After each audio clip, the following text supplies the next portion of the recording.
തദ്ദേശ തെരഞ്ഞെടുപ്പുകൾ ഒരു നാടിന്റെ ഒന്നാകെ ആഘോഷമാണ്, ഒരു നാടിന്റെ ഒന്നാകെ ആവേശമാണ്. അത്രയും വീറും വാശിയും ഉണ്ടാകും.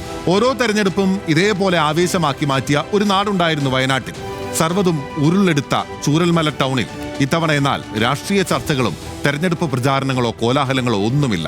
ചൂരൽമലക്കാർക്ക് ഇതത്ര പരിചയമില്ലാത്ത ഒരു തദ്ദേശ തെരഞ്ഞെടുപ്പ് കാലം കൂടിയാണ്.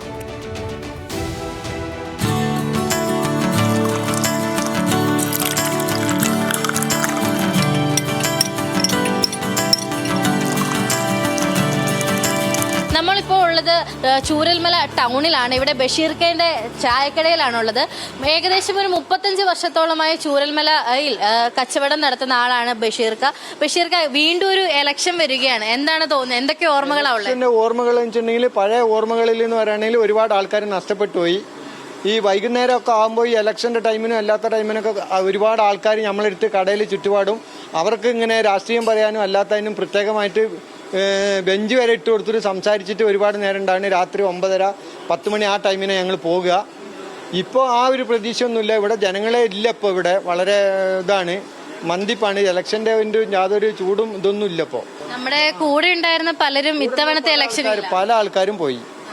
ഇതിന്റെ ഈ രാഷ്ട്രീയ സ്പിരിറ്റുള്ള ആൾക്കാരും ഇത് രാഷ്ട്രീയത്തിലുള്ള ആൾക്കാരും അനവധി ആൾക്കാരും മരിച്ചുപോയി. പണ്ട് കാലത്ത് ഈ ചൂരൽമലയിൽ വലിയ രീതിയിലുള്ള പ്രകടനങ്ങളും ഒക്കെ ആയിരുന്നല്ലോ. എന്തൊക്കെയാണ് അതിന്റെ ഓർമ്മകൾ? പ്രകടനങ്ങളാണ്. ഓരോരോ പാർട്ടിക്കാർ ബമ്പ പ്രകടനം നടത്തും. വൈകുന്നേരം ആകുമ്പോൾ അത് ടൗണ് നിറച്ചു ആൾക്കാരായിരിക്കും. പിന്നെ ഒരു മിനിറ്റ് പോലും ഒഴിവില്ലാത്ത ഒരു സമയമായിരുന്നു അതുവരെ അന്ന് ആ കാലഘട്ടത്തിലൊക്കെ ഉണ്ടായത്. ഇന്ന് കാലഘട്ടത്തിൽ ഒഴിവ് മാത്രമേ ഉള്ളൂ, പിന്നെ തിരക്കില്ല. ഇത്തവണത്തെ ഇലക്ഷനിൽ എല്ലാവരെയും വീണ്ടും കാണാൻ പറ്റുന്ന ഒരു ദിവസമായിരിക്കും ഇലക്ഷൻ. അത് ഒരുപാട് ആൾക്കാർ അതിൽ വരും, ഒരുപാട് ആൾക്കാർ അതിൽ വരൂല. എത്ര ആൾക്കാർ വരൂല്ല എന്ന് പറയാൻ പറ്റൂല.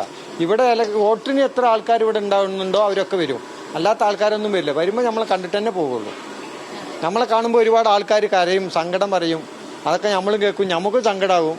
ഇവിടെ എന്താണെങ്കിലും കച്ചവടത്തിന്റെ തിരക്ക് കൂടുന്നു. അതോടൊപ്പം തന്നെ തെരഞ്ഞെടുപ്പ് ചൂട് ഇവിടെ എത്തുന്നതേ ഉള്ളൂ എന്നാണ് ബഷീർക്ക് പറയുന്നത്. എന്താണെങ്കിലും ഞങ്ങളൊരു ചായയൊക്കെ കുടിച്ച് പിരിയാമെന്നുള്ള ധാരണയിലാണ് എന്താണെങ്കിലും മുന്നോട്ട് പോകുന്നത്.